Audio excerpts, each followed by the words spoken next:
Good morning, ladies and gentlemen. My name is Napoleon Total, and today we're back with another Enlisted video. And this time we're going to be talking about what's going to be next in the next update.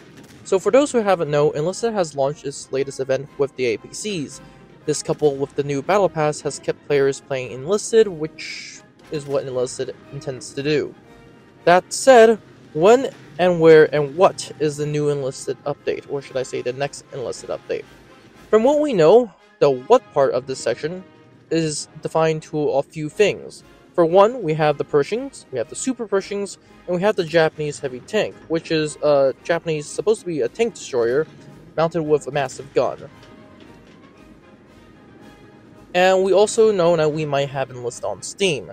Now, the when part is a little bit confusing because as of right now, with the new Battle Pass starting, Enlisted can choose to put the event, or should I say, Enlisted could choose to put the game anywhere.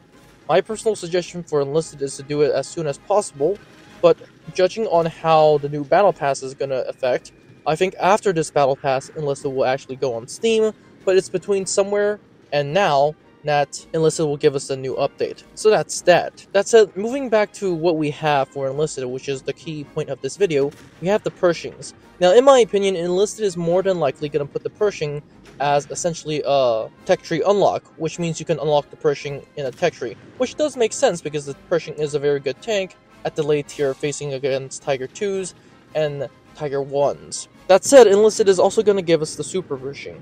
Now, this is confirmed through the various files that Enlisted has showed us, or images, but my personal opinion is that Enlisted is probably going to give us the Super Pershing as a premium squad. Why? Because this thing is overpowered. So for those who don't know, the Super Pershing essentially has a hull that the engineers took from the Panther. They literally cut off the Panther's hull and then essentially put it on the Super Pershing as if it's a side plate.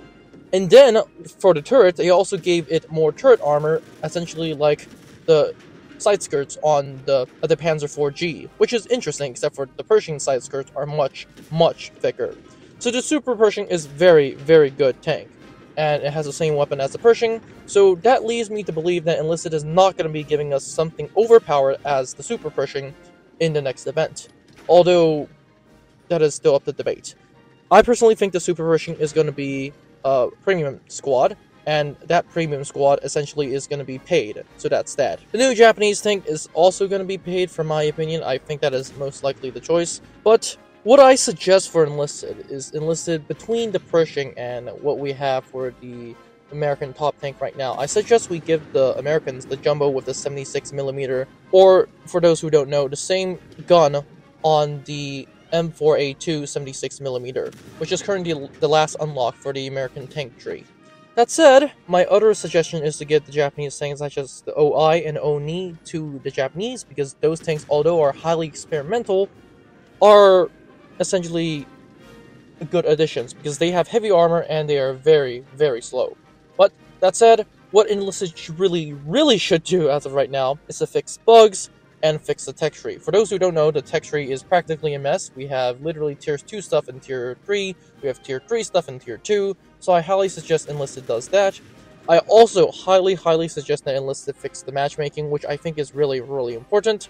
So that's that. That's it. This is all for the video. What do you guys think? What do you guys think Enlisted should fix? And I'll see you in the next one.